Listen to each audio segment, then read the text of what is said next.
Alright, you guys, welcome to part 2 of Charlie's edition of the Joy of Gay Sex series, and I'm talking about 4 different topics tonight. If you did not check out part 1, I talked about sex tips for guys, gay and straight, so be sure to go back in part 1 and check that out. So, how many people out there enjoy nipple play? Well, there's like a dozen people who love nipple play. People do nipple clamps, they put piercings through their nipples, they have people pull and tug at their nipples, they have people bite their nipples. There's something about it that turns a lot of people on. A lot of people are sensitive to nipples, so it's very interesting. So let's see what the fabulous book, The Joy of Gay Sex, the hell am I doing? This way. Yes, the fabulous book, The Joy of Gay Sex, has to say about nipples. So here we go.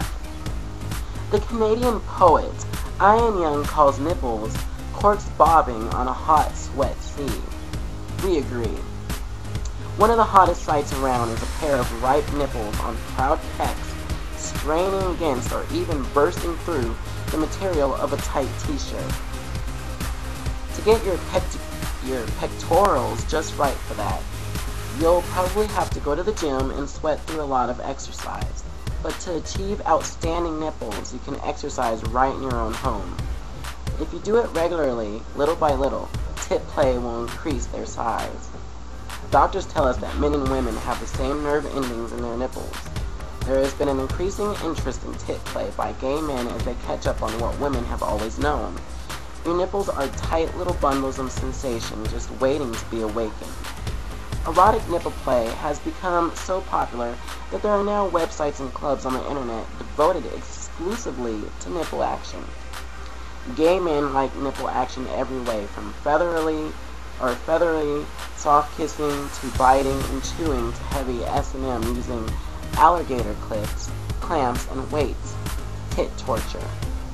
Tit play is fun with a partner or by yourself while you're jerking off.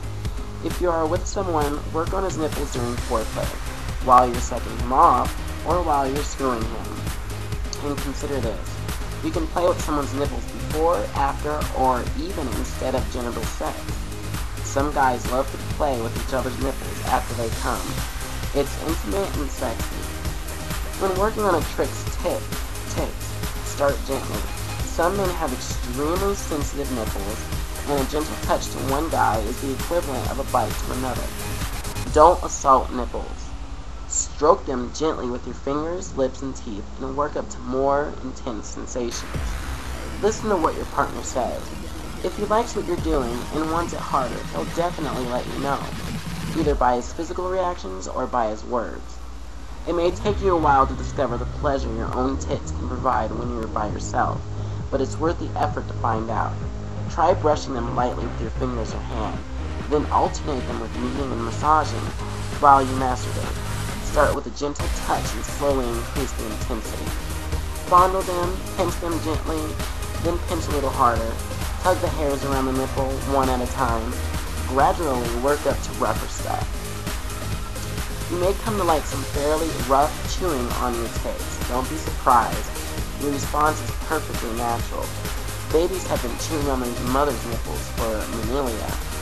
Or you might want a permanent kind of nipple action. If so, pierce one or both of them and put rings or bars through them.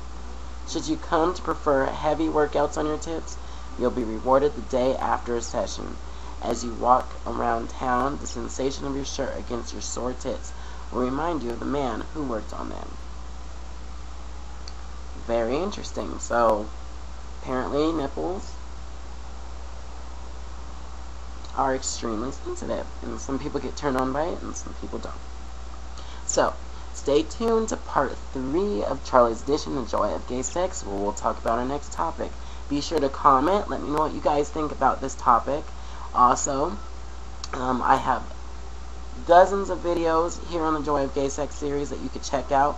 I've went over many topics, so if there's any topic that you want to hear about, you might actually find it if you go back on my videos. So, stay tuned to part 3. We'll be right back.